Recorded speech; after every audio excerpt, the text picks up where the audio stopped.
ਅਗਲੀ ਜਿਹੜੀ ਮੇਨ ਖਬਰ ਆ ਉਹ ਚਾਈਨਾ ਤੇ ਕੈਨੇਡਾ ਨੂੰ ਲੈ ਕੇ ਆ। ਹੁਣ ਕੈਨੇਡਾ ਤੇ ਚੀਨੀ ਜਿਹੜੇ ਆ ਉਹ ਭਾਈ ਭਾਈ ਬਣ ਗਏ ਹੈਗੇ ਆ।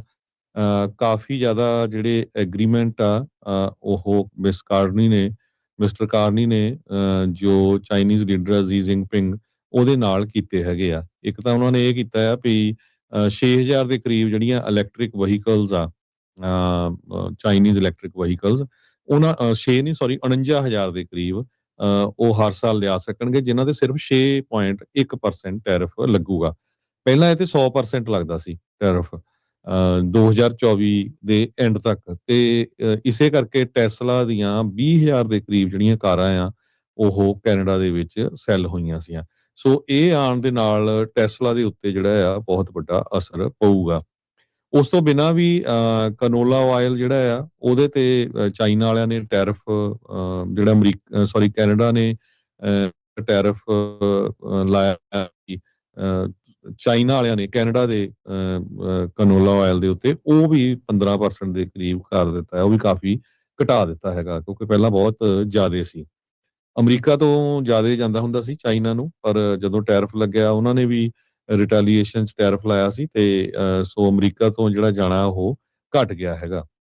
ਸੋ ਕੈਨੇਡਾ ਐਕਸਪੈਕਟ ਕਰ ਰਿਹਾ ਵੀ ਚਾਈਨਾ ਜੋ ਰਿਡਿਊਸ ਕਰੂਗਾ ਟੈਰਿਫ ਕੈਨੇਡੀਅਨ ਕਨੋਲਾ ਸੀਡ ਦੇ ਉੱਤੇ 15% ਬਾਈ ਮਾਰਚ 1 ਤੇ ਇਹ ਸਿਗਨੀਫੀਕੈਂਟ ਡ੍ਰੌਪ ਹੈਗਾ ਆ 25% ਲੈਵਲਸ ਜੋ 85% ਲੈਵਲ ਜੋ ਇੰਪੋਜ਼ ਕੀਤੇ ਗਏ ਸੀ ਚਾਈਨਾ ਵੱਲੋਂ। ਸੋ ਕਹਿੰਦੇ ਵੀ $4 ਬਿਲੀਅਨ ਦੀ ਇਹ ਮਾਰਕੀਟ ਬਣਦੀ ਹੈਗੀ ਆ। ਸੋ ਚਾਈਨਾ ਤੇ ਕੈਨੇਡਾ ਕਾਫੀ ਲਾਗੇ ਆ ਰਿਹਾ ਆ, ਜਿਸ ਨੂੰ ਦੇਖ ਕੇ ਅਮਰੀਕਾ ਵਾਲੇ ਜਿਹੜੇ ਆ ਉਹ ਹੁਣ ਹਜੇ ਬਿਆਨ ਨਹੀਂ ਆਇਆ ਟਰੰਪ ਉਹਨਾਂ ਵੱਲੋਂ, ਪਰ ਜਿਹੜੇ ਐਕਸਪਰਟ ਆ ਉਹ ਕਹਿ ਰਹੇ ਆ ਵੀ ਕੈਨੇਡਾ ਇੱਥੇ ਗਲਤੀ ਕਰ ਰਿਹਾ ਹੈਗਾ। ਟਰੰਪ ਹੋਣਾ ਦੇ ਦੁਆਰਾ ਕੋਈ ਹੱਥ ਪੱਲਾ ਨਾ ਫੜਾਉਣਾ, ਇਹਦਾ ਦਾਅਵਾ ਜਿਹੜਾ ਉਹ ਮਾਰਕ ਕਰਦੀ ਹੁਣੀ ਕਰ ਰਹੇ ਆ ਵੀ ਕੋਈ ਸਮਝੌਤਾ ਸਾਡੇ ਨਾਲ ਉਹ ਕਰ ਨਹੀਂ ਰਹੇ, ਤੇ ਇਸ ਲਈ ਇਹ ਹੁਣ ਚੀਨ ਦੇ ਮੋਹਰੇ ਆ। ਇਹ ਉਹੀ ਮਾਰਕ ਕਰਨੀ ਆ, ਇਹ ਉਹੀ ਲਿਬਰਲ ਸਰਕਾਰ ਆ ਜਿਹੜੀ ਪਿਛਲੇ ਸਾਲ ਕਹਿ ਰਹੀ ਸੀ ਵੀ ਕੈਨੇਡਾ ਨੂੰ ਖਤਰਾ ਹੀ ਸਭ ਤੋਂ ਜ਼ਿਆਦਾ ਜਿਹੜਾ ਉਹ ਚੀਨ ਦੇ ਕੋਲੋਂ ਆ। ਇਹ ਹੁਣ ਤੁਸੀਂ ਦੇਖ ਲਓ ਵੀ ਉਹਨਾਂ ਦੇ ਨਾਲ ਜੱਫੀਆਂ ਜਿਹੜੀਆਂ ਉਹ ਪਾਈ ਫਿਰਦੇ ਹੈਗੇ ਆ। ਤੇ 2 ਦਿਨ ਦਾ ਦੌਰਾ ਸੀਗਾ ਇਹਨਾਂ ਦੇ ਨਾਲ। ਹੁਣ ਇੰਡੀਆ ਨੂੰ ਵੀ ਜਿਹੜਾ ਉੱਥੇ BC ਦੇ ਪ੍ਰੀਮੀਅਰ ਨੇ ਜਾਣਾ ਹੈਗਾ ਆ। ਇਹ ਉਹੀ ਇੰਡੀਆ ਜਿਨ੍ਹਾਂ ਨੇ ਕੈਨੇਡੀਅਨ ਸਿਟੀਜ਼ਨ ਨੂੰ ਕੈਨੇਡੀਅਨ ਸੋਇਲ ਦੇ ਉੱਤੇ ਕਤਲ ਕੀਤਾ ਹੈ, ਅਸੈਸੀਨੇਟ ਕੀਤਾ, ਭਾਈ ਨਿੱਜਰ ਹੁਣੀ ਉਹਨਾਂ ਨੂੰ। ਸੋ ਕੈਨੇਡਾ ਪਤਾ ਨਹੀਂ ਕਿਹੜੇ ਰਾਹ ਦੇ ਉੱਤੇ ਇਸ ਟਾਈਮ ਤੁਰ ਬੈਠਾ ਆ। ਹੁਣ 51ਵਾਂ ਸੂਬਾ ਬਣਨਾ ਉਹਨਾਂ ਨੂੰ ਮਨਜ਼ੂਰ ਆ, ਜਾਂ ਉਹਨਾਂ ਮੁਲਕਾਂ ਦੇ ਨਾਲ ਸਮਝੌਤਾ ਕਰਨਾ ਮਨਜ਼ੂਰ ਆ, ਜਾਂ ਆਪਣੇ ਪੱਧਰ ਦੇ ਉੱਤੇ ਕਿਵੇਂ ਹੋਣਾ ਹੈ। ਸੋ ਕਾਰਨੀ ਹੋਣਾ ਨੇ ਇਹ ਇਸ਼ਾਰਾ ਕੀਤਾ ਸੀਗਾ ਵੀ ਆਉਂਦੇ ਦਹਾਕੇ ਦੇ ਵਿੱਚ ਉਹ ਅਮਰੀਕਾ ਤੋਂ ਜਿਹੜੀ ਉਹਨਾਂ ਦੀ ਡਿਪੈਂਡੈਂਸੀ ਆ ਉਸ ਨੂੰ ਘਟਾਉਣਾ ਚਾਹੁੰਦੇ ਆ, ਡਾਇਵਰਸੀਫਾਈ ਜਿਹੜਾ ਉਹ ਕਰਨਾ ਚਾਹੁੰਦੇ ਆ। ਸੋ ਇੱਕ ਪਾਸੇ ਕੂਆਂ ਤੇ ਇੱਕ ਪਾਸੇ ਖਾਈ ਵਾਲਾ ਜਿਹੜੀ ਇਹ ਹਾਲ ਕਿਤੇ ਕੈਨੇਡਾ ਦਾ ਜਿਹੜਾ ਉਹ ਨਾ ਬਣ ਜਾਵੇ। ਬਗੈਰ ਅਮਰੀਕਾ ਤੋਂ ਕੈਨੇਡਾ ਦਾ ਸਰਵਾਈਵ ਕਰਨਾ ਬੜਾ ਔਖਾ ਆ, ਇਹ ਵੀ ਜਿਹੜੇ ਉੱਥੋਂ ਦੇ ਲੋਕ ਵੀ ਜਾਣਦੇ ਆ। ਅਲਬਰਟਾ ਦੇ ਵਿੱਚ ਹੁਣ ਜਦੋਂ ਰੈਫਰੈਂਡਮ ਨੂੰ ਲੈ ਕੇ ਵੋਟਾਂ ਦੀ ਚਰਚਾ ਚੱਲ ਰਹੀ ਆ, ਲੋਕ ਪੂਰੇ ਸਿਆਲਾਂ ਦੇ ਵਿੱਚ ਠੁਰ ਠੁਰ ਕਰਦੀ ਠੰਡ ਦੇ ਵਿੱਚ ਰਾਤ ਤੱਕ ਲੈਣਾ ਲਾ ਕੇ ਉਸ ਰੈਫਰੈਂਡਮ ਦੇ ਹੱਕ ਦੇ ਵਿੱਚ ਵੋਟਾਂ ਪਾਉਂਦੇ ਜਿਹੜੇ ਉੱਥੇ ਨਜ਼ਰ ਜਿਹੜੇ ਉਹ ਆਏ ਸੀਗੇ। ਸੋ ਕਾਰਨੀ ਹੁਣੀ ਜਿਹੜੇ ਟਰੰਪ ਹੋਣਾ ਦੇ ਦੁਆਰਾ ਟੈਰਿਫ ਲਾਏ ਗਏ ਆ ਉਹਨਾਂ ਨੂੰ ਰਿਡਿਊਸ ਕਰਨ ਦੇ ਵਿੱਚ ਨਾਕਾਮਯਾਬ ਰਹੇ ਆ, ਪਰ ਚਾਈਨਾ ਦੇ ਵਿੱਚ ਉਹ ਡੈਫੀਨੇਟਲੀ ਇਹਨਾਂ ਨੂੰ ਕਹਿ ਲਓ ਵੀ ਜਿਹੜੇ ਟੈਰਿਫਸ ਨੇ ਉਹਨਾਂ ਨੂੰ ਘਟਾਉਣ ਦੇ ਵਿੱਚ ਕਾਮਯਾਬ ਰਹੇ ਆ, ਤੇ ਇਹਨਾਂ ਨੇ ਜਿਹੜੀਆਂ ਡੀਲਸ ਆ ਉਹ ਹੁਣ ਬਣਾ ਲਈਆਂ ਹੈਗੀਆਂ ਆ। ਸੋ ਇਹ ਹੁਣ ਜੇ ਉਹਨਾਂ ਦੇ ਐਂਗਲ ਤੋਂ ਦੇਖਿਆ ਜਾਵੇ, ਹੁਣ ਕੱਲਾ ਅਮਰੀਕਾ ਦੇ ਸਿਰ ਦੇ ਉੱਤੇ ਕਹਿੰਦੇ ਵੀ ਸਰਦਾ ਨਹੀਂ ਆ। ਸੋ ਇਸ ਲਈ ਉਹ ਚਾਈਨਾ ਦੇ ਮੋਹਰੇ ਜਾ ਕੇ ਜਿਹੜਾ ਉਹ ਗੱਲਾਂ ਬਾਤਾਂ ਕਰ ਰਹੇ ਆ। ਨਵੇਂ ਨਿਊ ਵਰਲਡ ਆਰਡਰ ਦੀ ਗੱਲ ਜਿਹੜੀ ਉੱਥੇ ਚਾਈਨਾ ਦੇ ਨਾਲ ਇਸ ਸਮਝੌਤੇ ਦੇ ਦਰਮਿਆਨ ਮਾਰਕ ਕਾਰਨੀ ਜਿਹੜੇ ਕੈਨੇਡੀਅਨ ਪ੍ਰਾਈਮ ਮਿਨਿਸਟਰ ਆ ਉਹਨਾਂ ਨੇ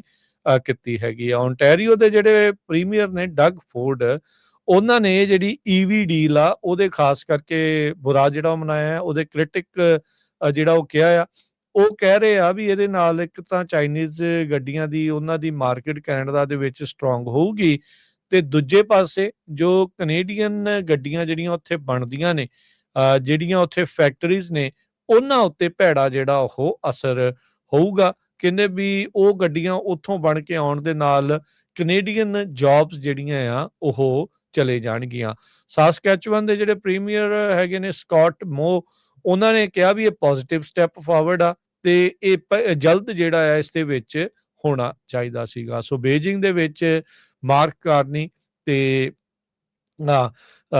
ਜਿਹੜੇ ਸ਼ੀ ਜਿਨਪਿੰਗ ਆ, ਉਹਨਾਂ ਨੇ ਆਪਸ ਦੇ ਵਿੱਚ ਜਿਹੜੀ ਇਹ ਗੱਲਬਾਤ ਕੀਤੀ ਆ। ਕਨੋਲਾ ਆਇਲ, ਲੌਬਸਟਰ, ਕਰੈਬਸ, ਪੀਜ਼, ਇਹ ਕਹਿੰਦੇ ਵੀ ਹੁਣ ਮਾਰਚ ਮਹੀਨੇ ਤੋਂ ਜਿਹੜੇ ਉਹ ਆਉਣਗੇ ਤੇ ਉਹਨਾਂ ਦੇ ਉੱਤੇ ਜਿਹੜਾ ਟੈਰਿਫ ਆ ਉਹ ਫਿਰ ਰਿਮੂਵ ਕਰ ਦਿੱਤਾ ਗਿਆ ਆ 2026 ਸਾਲ ਦੇ ਅਖੀਰ ਤੱਕ। ਜੀ।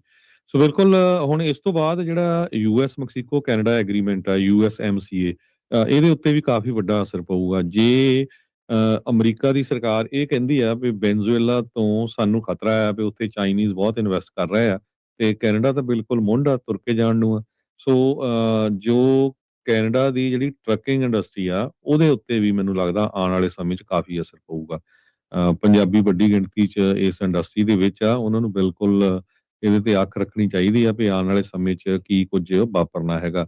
ਪਹਿਲਾਂ ਨਾਫਟਾ ਸੀ, ਬਾਅਦ ਦੇ ਵਿੱਚ ਪ੍ਰੈਜ਼ੀਡੈਂਟ ਡੋਨਲਡ ਟਰੰਪ ਹੋਣਾ ਦੇ ਪਹਿਲੀ ਟਰਮ ਦੇ ਦੌਰਾਨ ਉਸ ਨੂੰ ਚੇਂਜ ਕਰਕੇ USMCA ਕਰ ਦਿੱਤਾ ਗਿਆ। ਤਿੰਨਾਂ ਮੁਲਕਾਂ ਦੇ ਵਿੱਚ ਇੱਕ ਤਰ੍ਹਾਂ ਦੇ ਨਾਲ ਇਹ ਜਿਹੜਾ ਟ੍ਰੇਡ ਐਗਰੀਮੈਂਟ ਸੀ, ਤਿੰਨਾਂ ਕੰਟਰੀਆਂ ਦਾ 510 ਮਿਲੀਅਨ ਲੋਕ ਹੈਗੇ ਆ, ਤੇ ਇਕਨੋਮੀ $30.97 ਟ੍ਰਿਲੀਅਨ ਦੀ ਜਿਹੜੀ ਇਕਨੋਮੀ ਆ।